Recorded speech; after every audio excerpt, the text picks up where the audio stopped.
ఉప ముఖ్యమంత్రి పవన్ కళ్యాణ్ గారు పూటకొక మాట మారుస్తుంటారని వైఎస్ఆర్సీపీ వారు ఆరోపిస్తూ ఉంటారు. తాజాగా ఈరోజు జనసేన పార్టీ ఆఫీస్ నుంచి పవన్ కళ్యాణ్ గారు ఒక ప్రకటన విడుదల చేశారు. ఇది చూస్తే వైఎస్ఆర్సీపీ వారు ఆరోపించే దాంట్లో అవాస్తవం లేదని స్పష్టంగా తెలుస్తుంది.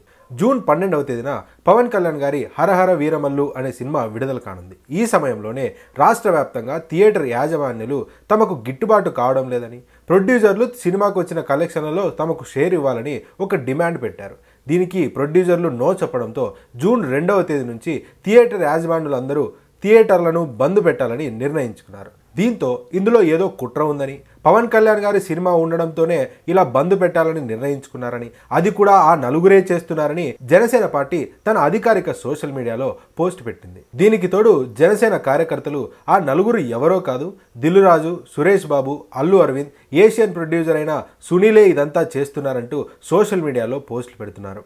ఈ నేపథ్యంలోనే ఉప ముఖ్యమంత్రి పవన్ కళ్యాణ్ గారు తన ఆఫీస్ నుంచి ఒక ప్రకటన విడుదల చేశారు. సినీ ఇండస్ట్రీ తనకు రిటర్న్ గిఫ్ట్ ఇచ్చిందని, అందుకు కృతజ్ఞతలంటూ వ్యంగ్యంగా సెటైర్ వేశారు. అంతేకాకుండా కూటమి ప్రభుత్వం ఏర్పడి ఏడాది కావస్తున్నా తెలుగు సినిమా ప్రతినిధులు ఒక్కసారైనా ముఖ్యమంత్రి గారిని మర్యాదపూర్వకంగా కలిశారా అంటూ ప్రశ్నించారు.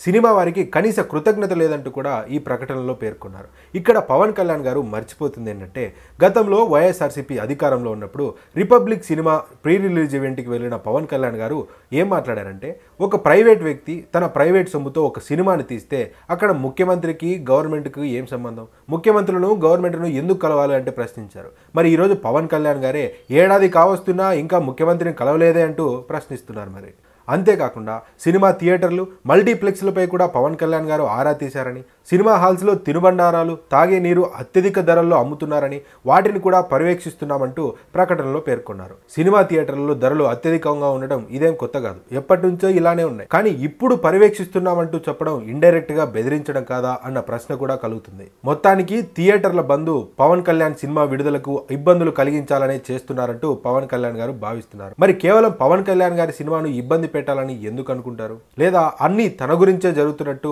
పవన్ కళ్యాణ్ గారు ఏమన్నా ఊహించుకుంటున్నారా?